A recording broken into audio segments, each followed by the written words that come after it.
আরেকবার বলছি, 10ই মুহররমে আল্লাহ রাব্বুল আলামিন ফিরআউনের কবল থেকে মূসা আলাইহিস সালাম এবং বনু ইসরাইলকে মুক্তি দিয়েছেন। এটা ছিল মুহররম মাসের 10 তারিখ। এই নিয়তে আমরা সওম রাখি, এই নিয়তে আমরা রোজা রাখব। এই দিনেই 10ই মুহররমে ইমাম হুসাইন রাদিয়াল্লাহু আনহু শাহাদাত ঘটে গেছে। এটা প্রায় 60 কি 62 হিজরি থেকে ঘটনা। কথা কি বুঝতে পারছেন? আমি বুঝাতে পারছি না, অনেক পরে এই দিনেই হুসাইন রাদিয়াল্লাহু আনহু শাহাদাতটা ঘটে গেছে। এই কারণে আমাদের মধ্যে একটা প্রচলন হয়ে গেছে যে হয়তোবা এই উদ্দেশ্যে এখানে রোজা রাখতে হয়। রাসূল সাল্লাল্লাহু আলাইহি ওয়াসাল্লামের ইন্তেকালের পর খলিফা হন আবু বকর সিদ্দিক রাদিয়াল্লাহু আনহু, তারপরে ওমর রাদিয়াল্লাহু আনহু, তারপরে উসমান রাদিয়াল্লাহু আনহু। এই উসমান রাদিয়াল্লাহু আনহুর এই সময় থেকে শেষের দিকে একটা সমস্যা সৃষ্টি হয়েছে। কি সমস্যা? উসমান রাদিয়াল্লাহু আনহুকে কিছু বিদ্রোহীরা হত্যা করেছিল। যিনি নবী সাল্লাল্লাহু আলাইহি ওয়াসাল্লামের জামাই, দুইজন মেয়েকে বিয়ে করেছেন, জিন্নুরাইন, তাকে হত্যা করেছে কিছু বিদ্রোহী। এরপরে খেলাফতের দায়িত্বে আসেন আলী রাদিয়াল্লাহু আনহু। কে আসেন? আলী রাদিয়াল্লাহু আনহু। আলী রাদিয়াল্লাহু আনহু দায়িত্ব নেন এই মক্কা মদিনা এই জায়গাটুকুর উপরে। তার হাতে সাহাবায়ে কেরাম বায়াত করেন। কিন্তু ওই দিক বলতে বোঝাচ্ছি সিরিয়া, শামের দিকে, সেদিকের গভর্নর ছিলেন মুয়াবিয়া রাদিয়াল্লাহু আনহু। কি নাম? মুয়াবিয়া রাদিয়াল্লাহু আনহু। তিনিও কিন্তু একজন বড় মাপের সাহাবী। ঠিক আছে? তো মুয়াবিয়া রাদিয়াল্লাহু আনহু সেখানে নিজে সেখানকার খেলাফতের দাবি করেন। আলী রাদিয়াল্লাহু আনহুর হাতে বায়াত তিনি করেননি। আলী রাদিয়াল্লাহু আনহুকে বারবার একটা বিষয়ের চাপ দেওয়া হচ্ছিল যে ওসমান রাদিয়াল্লাহু আনহু শাহাদাতের আগে বিচার করতে হবে, হত্যাকারীর বিচার করতে হবে। তো এখানে একটা দ্বন্দ্ব, মানে একটা পলিটিক্যাল দ্বন্দ্ব সৃষ্টি হলো। ওইদিকে মুয়াবিয়া রাদিয়াল্লাহু আনহু তিনি খেলাফতের দাবিদার হয়ে উঠলেন, এদিকে সাহাবায়ে কেরাম সহ অনেকেই আলী রাদিয়াল্লাহু আনহুর কাছে বায়াত করলেন। তো এর ফলশ্রুতিতে দেখা যায় আলী রাদিয়াল্লাহু আনহু তার রাজধানীটাকে কুফায় নিয়ে যান, ইরাকের কুফায়। তো ইহুদিদের ইন্ধনের ফলে এক পর্যায়ে দেখা যায় যে আলী রাদিয়াল্লাহু আনহুর এক পক্ষ এবং একদিকে মুয়াবিয়া রাদিয়াল্লাহু আনহুর এক পক্ষ, তারা একটা মানে অনাকাঙ্ক্ষিত যুদ্ধের দিকে চলে যান। ঠিক আছে? এই যুদ্ধটাকে বলা হয় সিফফিনের যুদ্ধ। কিসের যুদ্ধ? সিফফিনের যুদ্ধ। এটা সংঘটিত হয়েছে 37 হিজরিতে। কত হিজরি? 37। এর আগের বছর আবার উটের যুদ্ধ হয়েছে, জাঙ্গে জামাল। তার পরের বছর এই সিফফিনের যুদ্ধ। সিফফিনের যুদ্ধে আলী রাদিয়াল্লাহু আনহু বিজয় লাভ করেই ফেলেছিলেন। এই সময় মুয়াবিয়া রাদিয়াল্লাহু আনহুর দলের মধ্যে আমর ইবনে আস রাদিয়াল্লাহু আনহু তিনি বলছেন যে কোরআন ফয়সালা করবে। কোরআন ফয়সালা করবে, এটাকে কেন্দ্র করে একটা তৃতীয় পক্ষ নির্ধারণ করা হয়, যেটাকে আমরা সালেস বলি। যে মুয়াবিয়া রাদিয়াল্লাহু আনহুর পক্ষে একজন, তার নাম আমর ইবনে আস রাদিয়াল্লাহু আনহু, এবং আলী রাদিয়াল্লাহু আনহুর পক্ষে একজন, তার নাম হচ্ছে আবু মুসা আশআরী রাদিয়াল্লাহু আনহু। তারা গিয়ে একটা তৃতীয় পক্ষ করে মীমাংসা করতে চাচ্ছেন যে আমরা কেউ যুদ্ধ চাই না, আমরা ভাই ভাই, আমরা সবাই মুসলিম উম্মার ঐক্যের খাতিরে এখানে একটা সলিউশনে আসব। তো সলিউশনে একটা আশা হচ্ছিল যে ঠিক আছে, উভয়েই পদত্যাগ করবে, নতুন খলিফা নেওয়া হবে। ঠিক আছে? তো এরকম একটা কথা চলছিল। কিন্তু মুয়াবিয়া রাদিয়াল্লাহু আনহু তিনি তার যে মানে দাবি, এটা ছাড়তে চাচ্ছেন না। এইদিকে আলী রাদিয়াল্লাহু আনহু দলের মধ্যে কিছু মানুষ, প্রায় 12,000, তারা এই দল থেকে বের হয়ে গেল যে আমরা আলীকেও মানি না রাদিয়াল্লাহু আনহু, মুয়াবিয়াকেও মানি না রাদিয়াল্লাহু আনহু, এই আমর ইবনে আসকেও মানি না রাদিয়াল্লাহু আনহু, এবং এই আবু মুসা আশআরী তাকেও মানি না, আমরা কাউকেই মানি না। এবং এদেরকে বলা হয় খারেজি। কি বলা হয়? খারেজি। তারা এইখান থেকে দল থেকে বের হয়ে গেলেন। শুধু তাই না, তারা ফতোয়াও দিল যে আলী এবং মুয়াবিয়া এবং আমর ইবনে আস, আবু মুসা আশআরী সবাই কাফের, নাউজুবিল্লাহ। কারণ কি? কারণ হচ্ছে তারা আল্লাহর বিধান দ্বারা বিচার ফয়সালা করছে না, মানুষের মত তারা গ্রহণ করছে। মানে ওদের উদ্ভট যুক্তি আর কি, তারা আল্লাহর কিতাব দিয়ে ফয়সালা করছে না, বরং মানুষের রায় গ্রহণ করছে। এটা একটা খোরা যুক্তি ছিল। তো আলী রাদিয়াল্লাহু আনহু এদেরকে দমন করলেন। নহরওয়ান নামক জায়গায় তাদের সাথে যুদ্ধ হলো, এবং এই যুদ্ধে আলী রাদিয়াল্লাহু আনহু জয়লাভ করলেন। সিফফিনের যুদ্ধটা হয়ে গেল। এখন দেখেন দুইটা পক্ষ পাচ্ছেন আপনি এখানে, আলী রাদিয়াল্লাহু আনহু একটা পক্ষ, একটা কার? মুয়াবিয়া রাদিয়াল্লাহু আনহুর পক্ষ। এখন এই যে খারেজিরা বের হয়ে গেল, এখন তো দেখা যায় যে কিছু কিছু শব্দ বললে মানুষ খারেজি ট্যাগ দিয়ে দেয় না। দেখেন এই খারেজি আকিদার সাথে কিন্তু আসলে পলিটিক্যাল সমালোচনার কোনো সম্পর্ক নেই। পলিটিক্যাল দ্বন্দ্বের সাথে, পলিটিক্যাল সমালোচনার সাথে কিন্তু খারেজি বা খাওয়ারিজম মতবাদটা আসলে জড়িত না। এটা কার সাথে জড়িত? ওই যে একদিন বলেছিলাম, খারেজিরা মনে করে কবিরা গুনাহ করলে কোনো ব্যক্তি কি হয়ে যায়? কাফের হয়ে যায়। খারেজিদের আকিদা হচ্ছে কবিরা গুনাহ করলে কোনো ব্যক্তি কাফের হয়ে যায়। এই আকিদাটার নাম খারেজি আকিদা। এটা কি বাংলাদেশে মুসলিমরা লালন করে? কোনো আলেম, কোনো বক্তা, কোনো মুফাসসির, কোনো মুহাদ্দিস আপনাদেরকে বলেছে কখনো এদেশের মাটিতে যে কবিরা গুনাহ করেছে এরা এদেরকে মেরে ফেলো? বলেছে? কিন্তু আপনি কিছু হক কথা বললে আপনাকে ট্যাগটা খেতে হয়। তা আসলে এই যারা এই ধরনের মানে ওই যে বলছে একদিন খারেজি ম্যানুফ্যাকচার্ড কোম্পানির সাথে সদস্য, এরা ভাঙাচোরা ইস্যু পেলেই কাউকে খারেজি ট্যাগ দিয়ে দেয়। আসলে মূল বিষয় এরা নিজেরাই খারিজ হয়ে যাচ্ছে দিন দিন, অন্যকে খারিজ করতে করতে নিজেরাই খারিজ হয়ে যাচ্ছে। এখানে দেখেন মুয়াবিয়া রাদিয়াল্লাহু আনহু এক পক্ষে, আলী রাদিয়াল্লাহু আনহু আরেক পক্ষে, ব্যাটেল যুদ্ধ হয়ে গেল, সিফিনের যুদ্ধ হয়ে গেল, 3 দিন যুদ্ধ হয়েছে। ওই যুদ্ধে কি মানুষ মারা যায় নাই? মারা যায় নাই? মারা গেছে। তো আলী রাদিয়াল্লাহু আনহু তো বলেননি যে ওরা খারেজি। কারা খারেজি তাহলে? যারা এই যে 12,000 সৈন্যের মধ্য থেকে বের হয়ে গেল এবং সবাইকে কাফের ফতোয়া দিল যে আলীও কাফের, মুয়াবিয়া কাফের, আমর ইবনে আসও কাফের, নাউজুবিল্লাহ, আর এই যে আবু মুসা আশআরী তারাও কাফের। একটু বোঝেন। এরপর তারা যখন বের হয়ে গেল, আলী রাদিয়াল্লাহু আনহু তাদেরকে হত্যা করলেন, তাদের সাথে যুদ্ধ করলেন। কিন্তু এদের কিছু কিছু মানুষ বেঁচে ছিল। এরা একটা প্ল্যান করলো। কি প্ল্যান করলো? যে আমরা চোরাগুপ্তা হামলা চালিয়ে এই 4 জনের সবাইকে হত্যা করে ফেলবো। কথা বুঝতে পারছেন? 4 জন একই দিনে প্ল্যান করলো। রমজান মাসের 17 তারিখ। কত তারিখ? রমজান মাসের 17 তারিখ। ওইটা সম্ভবত 40 হিজরি। কত হিজরি? সিফিনের যুদ্ধ হচ্ছে 37 হিজরিতে, এটা হচ্ছে কত হিজরি? 40, 3 বছর পর। এরা প্ল্যান করলো এই 4 জনকে আমরা একদিনে উড়িয়ে দেবো, মেরে দেবো। এবং সেই প্ল্যান মোতাবেক তারা কাজ করলো। কাজ করে ঘাপটি মেরে বসে থাকলো। আলী রাদিয়াল্লাহু আনহু ফজরের নামাজে যাচ্ছেন, আব্দুর রহমান বিন মুলজিম নামে এক ব্যক্তি আলী রাদিয়াল্লাহু আনহুকে পুরো তরোয়াল দিয়ে আঘাত করে হত্যা করে। ইন্না লিল্লাহি ওয়া ইন্না ইলাইহি রাজিউন। কাকে হত্যা করলো? নবী সাল্লাল্লাহু আলাইহি ওয়াসাল্লামের মেয়ের জামাইকে। চিন্তা করতে পারেন? যিনি প্রতিটা যুদ্ধে নবী সাল্লাল্লাহু আলাইহি ওয়াসাল্লামের সাথে ছিলেন, তাকে বলল যে সে কাফের হয়ে গেছে। আর যে হত্যা করেছে আব্দুর রহমান বিন মুলজিম, সে হত্যা করার পরে আল্লাহ শুকরিয়া আদায় করেছে, নাউজুবিল্লাহ। সে বলেছিল যে আমি আল্লাহ শুকরিয়া আদায় করছি যে আল্লাহ আমার হাতে একজন পথভ্রষ্ট মানুষকে মারলেন, নাউজুবিল্লাহ। চিন্তা করতে পারেন? ওইদিকে মুয়াবিয়া রাদিয়াল্লাহু আনহুকে মারার প্ল্যান করা হয়েছে সিরিয়ায়। উনাকে আঘাত করা হয়েছে, কিন্তু আঘাতটা তার মানে শরীরের সেই জায়গায় লাগে নাই যেখানে লাগলে তিনি মারা যেতে পারতেন। তিনি আহত হয়েছেন, পরবর্তীতে চিকিৎসা করে সুস্থ হয়ে গেছেন। আর এদিকে আমর ইবনে আস এবং আব্দুর রহমান আবু মুসা আশআরী, তাদের উপরে হামলা হয়েছে। আমর ইবনে আসের জায়গায় আরেকজন সাহাবী গিয়েছেন নামাজ পড়তে, তিনি ডেড। মানে তাদের উদ্দেশ্য সফল হয়েছে এই জায়গায় যে আলী রাদিয়াল্লাহু আনহুকে হত্যা করা হয়েছে। তো এখন আলী রাদিয়াল্লাহু আনহু যখন নিহত হয়ে গেলেন, তাহলে কে থাকলো এখন? মুয়াবিয়া রাদিয়াল্লাহু আনহু। আচ্ছা, আলী রাদিয়াল্লাহু আনহু চলে যাওয়ার পরে তার সন্তান হাসান রাদিয়াল্লাহু আনহু, কি নাম? হাসান রাদিয়াল্লাহু আনহুর হাতে সাহাবায়ে কেরামের অনেকেই বায়াত করলেন, মানে তাকে খেলাফতের দায়িত্ব দিলেন। তো এবং তিনিও কুফায় রাজধানী, এখানে তিনি আছেন এবং কুফাবাসী তাকে মানে প্রলুব্ধ করছে কিছু কিছু মানুষ যে আপনার উচিত মুয়াবিয়া রাদিয়াল্লাহু আনহুর সাথে যুদ্ধ করা, ঠিক আছে? কিন্তু হাসান রাদিয়াল্লাহু আনহু সেই কাজটা করলেন না। তিনি বলেন না, আমি মুসলিমদের মধ্যে দ্বন্দ্ব চাই না, বরং আল্লাহর নবী একটা ভবিষ্যৎবাণী করেছিলেন সাল্লাল্লাহু আলাইহি ওয়াসাল্লাম যে আমার এই নাতি হাসান মুসলিমদের বড় ফিতনার সমাধান করে দিবে। সুবহানাল্লাহ। কথা বুঝতে পারছেন? তো হাসান রাদিয়াল্লাহু আনহু তখন কি করলেন? নিজে তার যে এই যে দায়িত্ব, খেলাফতের দায়িত্ব, তিনি মুয়াবিয়া রাদিয়াল্লাহু আনহুর হাতে ছেড়ে দিলেন। সুবহানাল্লাহ। তিনি নিজে পদত্যাগ করলেন।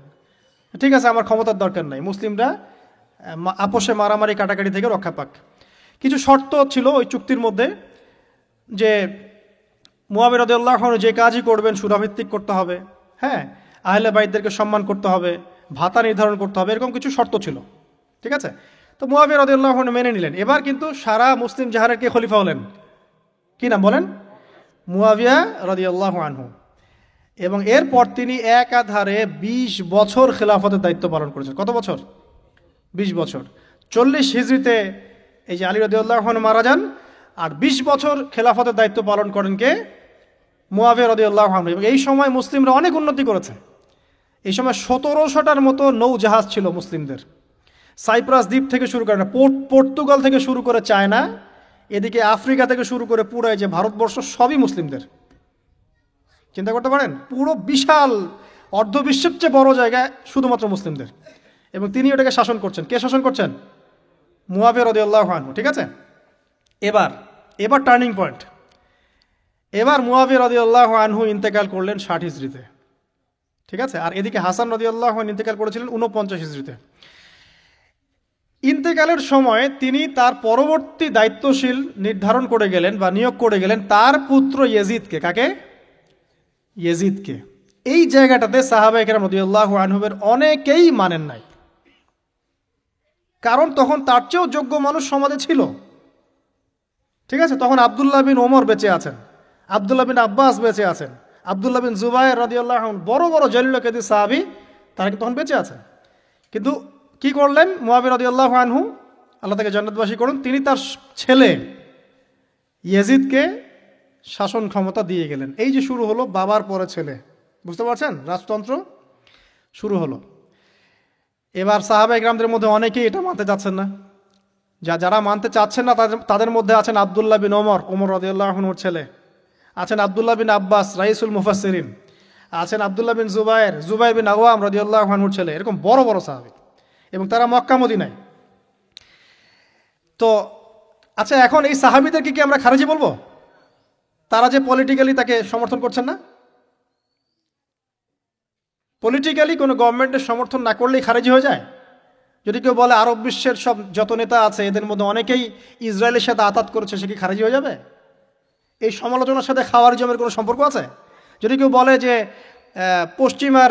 পশ্চিমাদের অস্ত্রশস্ত্র নিয়ে মুসলিমরা ইয়েমেনে হামলা করছে, এটা বললে সে খারেজি হয়ে যাবে? যদি কেউ বলে যে মধ্যপ্রাচ্যের কান্ট্রির কিছু নেতা তারা পশ্চিমাদের সাথে চুক্তি করেছে পেট্রো ডলার মনিটরিং সিস্টেম, সে কি খারেজি হয়ে যাবে? খারেজি ম্যানুফ্যাকচার্ড কোম্পানি বাংলাদেশে তারা এই সংজ্ঞাই শিখায়, পলিটিক্যাল বিরোধিতা করলে আপনি খারেজি হয়ে যাবেন। অথচ এখানে দেখেন সাহাবায়ে কেরাম রাদিয়াল্লাহু আনহু মানছেন না ইয়াজিদকে। এবার ইয়াজিদ কি করলো দেখেন। এবার ইয়াজিদ প্রথমত সাহাবীদেরকে কনভিন্স করার চেষ্টা করলেন। তিনি ওখান থেকে তার দূত পাঠালেন, দূত এসে মক্কা মদিনায় বোঝালেন যে আপনারা মেনে নেন, ভালো হবে, ইত্যাদি ইত্যাদি। আব্দুল্লাহ বিন ওমর রাদিয়াল্লাহু আনহু বলেন ঠিক আছে মেনে নিলাম, আব্দুল্লাহ বিন আব্বাস রাদিয়াল্লাহু আনহু বলেন ঠিক আছে মেনে নিলাম। কিন্তু আব্দুল্লাহ বিন জুবায়ের রাদিয়াল্লাহু আনহু মানলেন না। তিনি মানছেন না, আমি কিছুতেই মানি না, তার সে খেলাফতের যোগ্য না, এর চেয়ে অনেক বড় বড় যোগ্য মানুষ আছে, আমি মানছি না। বরং তিনি এখান থেকে সরে আসলেন। এবার ইমাম হুসাইন রাদিয়াল্লাহু আনহু, যার কথায় প্রশ্ন করেছেন, লম্বা উত্তর দিচ্ছি। ইমাম হুসাইন রাদিয়াল্লাহু আনহুর হাতে অনেকে বায়াত করতে চাইল যে আপনি যোগ্য খেলাফতের, ইয়াজিদ যোগ্য না, কে যোগ্য? আপনি যোগ্য। এবং তার হাতে কুফাবাসী বায়াত করতে চাচ্ছে, তাকে ডাকছে আপনি মক্কা থেকে চলে আসেন কুফায়। কুফা কোথায়? ইরাকে। আপনি মক্কা থেকে কুফায় চলে আসেন, আমরা আপনার হাতে বায়াত করব। এবার হুসাইন রাদিয়াল্লাহু আনহু সপরিবারে, তার পরিবার আহলে বাইত সবাই নবীর পরিবারের সদস্য, চিন্তা করেন, নবীর পরিবারের প্রায় 80 জন সদস্য। কতজন? তারা এই যে বের হলেন, যাচ্ছেন কোথায়? কুফায়। এবার ওই ইয়াজিদের নিয়োজিত যে গভর্নর ছিল ইরাকের কুফায়, তার নাম আব্দুল্লাহ বিন জিয়াদ। কি নাম? আব্দুল্লাহ বিন জিয়াদ। আব্দুল্লাহ বিন জিয়াদ সে একটা সেনাবাহিনী পাঠালো। সেনাবাহিনীতে সদস্য ছিল 4000। কতজন? 4000। এই 4000 সেনাবাহিনী নিয়ে আব্দুল্লাহ বিন জিয়াদের যে কমান্ডার, তার নাম সম্ভবত আমের বিন, প্রথমে আমের বা ওমর আছে, উমর বিন সাদ বা এরকম কিছু একটা, সে আহলে বাইতদেরকে ঘিরে ফেললো। কাকে ঘিরে ফেললো? ইমাম হুসাইন রাদিয়াল্লাহু আনহু, তার ছোট ছোট বাচ্চা কাচ্চা, তার স্ত্রী সন্তান এবং আহলে বাইতের সদস্য। যারা আহলে বাইত মানে বোঝেন তো, নবীর পরিবারের সদস্য। এবার হুসাইন রাদিয়াল্লাহু আনহু যুদ্ধ চাচ্ছেন না, তিনি যুদ্ধ চাচ্ছেন না। তিনি বলছেন যে আমাকে 3টার যে কোনো একটা পথ বেছে নিতে দাও, আমি তোমাদের সাথে যুদ্ধ করতে চাই না। 1 নাম্বার, আমাকে সরাসরি ইয়াজিদের সাথে সাক্ষাৎ করতে দাও, আমি ওর সাথে কথা বলে সলভ করব, প্রবলেম কি। 2 নাম্বার, আমাকে পথ ছেড়ে দাও, আমি চলে যাই কোনো সীমান্তবর্তী এলাকায়, সেখানে কাফেরদের সাথে যুদ্ধ করব, জিহাদ করব, সেখানে মারা যাব, শহীদ হব। অথবা আমাকে নিরাপদে আমাকে মদিনায় ফেরত পাঠাও। তার 3টা যুক্তি কি যৌক্তিক ছিল না? তিনি কে? নবী সাল্লাল্লাহু আলাইহি ওয়াসাল্লামের নাতি, যাকে কোলে নিয়ে নবী সাল্লাল্লাহু আলাইহি ওয়াসাল্লাম অনেক সময় খুতবা দিয়েছেন, নামাজ পড়েছেন, চুমু খেয়েছেন। ফাতিমা রাদিয়াল্লাহু আনহার নয়নমণি, চিন্তা করতে পারেন, এবং যিনি জান্নাতের যুবকদের সর্দার হবেন। কিন্তু এই যে আব্দুল্লাহ বিন জিয়াদের যে সেনাবাহিনী, হুসাইন রাদিয়াল্লাহু আনহুর আর্তনাদ শুনল না। 4000 সৈন্য মিলে 80 জনকে কেটে টুকরা টুকরা করে ফেলেছে। একজন শুধু বেঁচে ছিল, তার নাম জয়নুল আবেদিন। কি নাম? জয়নুল আবেদিন। তিনি একজন বেঁচে ছিলেন, বাকি সবাইকে হত্যা করা হয়েছে। 79 জন আহলে বাইতের সদস্যকে হত্যা করা হয়েছে। খারেজি ম্যানুফ্যাকচার কোম্পানি কিন্তু এদেরকে খারেজি বলছে না, যারা হুসেন রাদিয়াল্লাহু আনহুকে হত্যা করেছে। আপনি মিডল ইস্টের সমালোচনা করলে খারিজি হয়ে যাবেন, ওদের শেকড়টা চিনেন এখনো। অথচ ওরাই কিন্তু ব্রিটেনের সাথে হাত মিলিয়ে তুর্কিদের বিরুদ্ধে বিদ্রোহ করে ক্ষমতা দখল করেছে, জানেন? 1916 সালে 1916 এরাই ব্রিটেনের সাথে হাত মিলিয়ে তুর্কিদের, অটোম্যানদের বিরুদ্ধে বিদ্রোহ করে, সশস্ত্র বিদ্রোহ করে ক্ষমতা দখল করেছে। ওরা খারাজি হয়ে যায়নি। পড়লে জানবেন সত্য কি জিনিস। এবার আসেন মূল পয়েন্টে আসি। এবার যে হত্যা করেছে ইমাম হুসাইন রাদিয়াল্লাহু আনহুকে, সে বর্ষার আগা পর্যন্ত, বর্ষার মাথায় হুসাইন রাদিয়াল্লাহু আনহুর মস্তক উঠিয়ে ধরে এটাকে নিয়ে ইয়েজিদের কাছে গিয়েছেন। আউযুবিল্লাহ। চিন্তা করতে পারেন, ইয়েজিদ যদিও বা এটার আদেশ কিন্তু করে নাই, সে ওই মস্তক দেখে আটকে উঠেছিল। এটা তুমি কি করছো? আমি তো এটা করতে তোমাকে বলি নাই, কিন্তু ওবায়দুল্লাহ বিন জিয়াদ এই কাজটা করেছে। এখানে আমরা ইয়েজিদকে নিষ্পাপ বলতে পারি না, বিকজ একজন শাসকের আন্ডারে যখন কোনো ক্রাইম হবে, এর একটা দায়ভার তো তার উপর পড়বেই। যদি এটা মেনে নেই যে সেখানে টেকনোলজি ছিল না, অনেক দূরের পথ, খবর পাওয়া যায় নাই, সেটা অন্য ইস্যু হতে পারে। কিন্তু পরের ঘটনাগুলো আমাদেরকে অন্যদিকে নিয়ে যাবে। মনে রাখেন, এই ঘটনাটা হৃদয় বিদারক। এটা হচ্ছে এই 10ই মুহররমের একটা হৃদয় বিদারক ঘটনা। এটা ঘটেছে কত সালে? 62 হিজরিতে। কত হিজরিতে? 62 হিজরিতে, 62 বা 61 আর কি। তো দেখেন, নবী সাল্লাল্লাহু আলাইহি ওয়াসাল্লামের ইন্তেকালের 50 বছর পরে এই কারবালার ঘটনা, এই ঘটনাটা কাকতালীয়ভাবে 10ই মুহররমে ঘটে গেছে। তা আমরা মনে করি যে এটার স্মরণে আমরা আজকের সওম রাখি, আসলে এটার স্মরণে নয়, ওই নাজাতে মুসার স্মরণে রাখতে হবে। ঠিক আছে? তো আমরা পলিটিক্যালি এই ঘটনাগুলো সমালোচনা করতে পারি। হুসাইন রাদিয়াল্লাহু আনহুর হত্যাকাণ্ড কোনো সাধারণ ঘটনা ছিল না। হাররার যুদ্ধ কোনো সাধারণ ঘটনা ছিল না। আব্দুল্লাহ বিন জুবাইর রাদিয়াল্লাহু আনহুকে মক্কায় আক্রমণ করা কোনো সাধারণ ঘটনা ছিল না। এরপরে আব্দুল মালিক বিন মারওয়ান যখন ক্ষমতায় আসেন, তার প্রায় 10 বছরের পরেই, তখন হাজ্জাজ বিন ইউসুফের নেতৃত্বে আবারও এই মক্কায় হামলা হয়েছে। এর নাম শুনেছেন? হাজ্জাজ বিন ইউসুফ। এবার এই হামলাতে আব্দুল্লাহ বিন জুবাইর রাদিয়াল্লাহু আনহু এবং তার অনুসারীদেরকে সবাইকে শহীদ করা হয়েছে। হাজ্জাজ বিন ইউসুফের প্রতিরোধ করার সময় আব্দুল্লাহ বিন জুবাইর এবং তার সাহাবাই, তার সঙ্গী সাথী, তারা কি খারেজি ছিলেন? আব্দুল্লাহ বিন জুবাইর রাদিয়াল্লাহু আনহুকে হত্যা করে রৌদ্রের মধ্যে তার লাশটা ঝুলিয়ে রাখা হয়েছে। আব্দুল্লাহ বিন জুবাইর কি আপনাকে বলি? আব্দুল্লাহ বিন জুবাইর রাদিয়াল্লাহু আনহু জুবাইর বিন আওয়াম রাদিয়াল্লাহু আনহুর ছেলে। জুবাইর বিন আওয়াম কি আপনাকে বলি? জুবাইর বিন আওয়াম হচ্ছেন জান্নাতের 10 জন সার্টিফিকেট প্রাপ্ত সাহাবীর একজন। আব্দুল্লাহ বিন জুবাইর আসমা বিনতে আবু বকর রাদিয়াল্লাহু আনহুর সন্তান। আসমা বিনতে আবু বকর কি আপনাকে জানাই? আসমা বিনতে আবু বকর হচ্ছেন আবু বকর সিদ্দিক রাদিয়াল্লাহু আনহুর মেয়ে।